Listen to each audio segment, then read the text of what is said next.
नमस्कार मंडळी, आज तारीख 26 आणि आज आपण डेकोरेशन करण्यासाठी गेलेलो आहोत देवगडमधील दाभोळे गावात असलेल्या श्री सिद्धिविनायक गणपती मंदिर. तर या मंदिरात पोकरबाव गणेश मंदिर म्हणून सुद्धा ओळखलं जातं. तर तुमका तर माहितीच असत 22 तारखेक असा गणेश जयंती आहे. तर त्यासाठीच आपल्याला इकडे बोलवलेलं होता. तर मंडळी, या मंदिराची मी तुमका थोडक्यात माहिती सांगायचा प्रयत्न करतोय. तर या मंदिराची स्थापना कधी झाली म्हणशाल तर ती अजून सुद्धा कोणाक माहीत नाही. तुम्ही इकडे येणाऱ्या पुजाऱ्यांका विचारा किंवा गावात विचारा.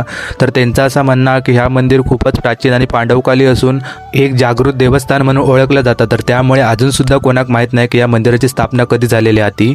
मंदिराच्या आतमध्ये गेल्यावर आपल्या श्री सिद्धिविनायक गणपतीची सुंदर अशी मूर्ती बघू मिळतात. आणि मंडळी, भक्तांचं नवस पूर्ण करणारं भाविक गणपती देवस्थान म्हणून सुद्धा या मंदिराची खास अशी ओळख केली जाता. मंदिराच्या खालच्या भागात गेल्यावर तुमका ओंकारेश्वर शिव मंदिर आणि पंचमुखी शिवलिंग सुद्धा बघूक मिळता. आणि त्याचबरोबर आपल्या पाण्यात असलेल्या शंकराची मूर्ती सुद्धा इकडे बघूक मिळतात. मंदिरात आतमध्ये गेल्यावर आपल्या वेगवेगळ्या देवांची सुंदर सुंदर मूर्ती सुद्धा बघूक मिळतात. तर मंडळी, गणेश जयंती, गणेश चतुर्थी आणि महाशिवरात्र, तर या दिवशी मंदिरात वेगवेगळ्या प्रकारचे कार्यक्रम आणि पूजा देखील केली जातात. तुम्ही एकदा मंदिरात इलास की तुमचा परत जाऊचा मनच करणार नाही, कारण तुम्ही समोर बघू शकता अशा निळाशार पाणी, शिवलिंग, परत शंकराची मूर्ती, हे सगळे गोष्टी आपल्या मन मोहून घेतात. काय तुमका पूर्ण अशी माहिती सांगता येईल नाही, पण जेवढी माका तोडकी मोडकी माहिती होती ती मी तुमका सांगण्याचा छोटासा प्रयत्न केलोय.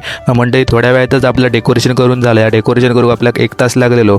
तर डेकोरेशन तुमका कसा वाटतं तर नक्की कमेंटमध्ये सांगा. आणि व्हिडिओ आवडलो तर नक्की लाईक करा, शेअर करा आणि सबस्क्राईब करा.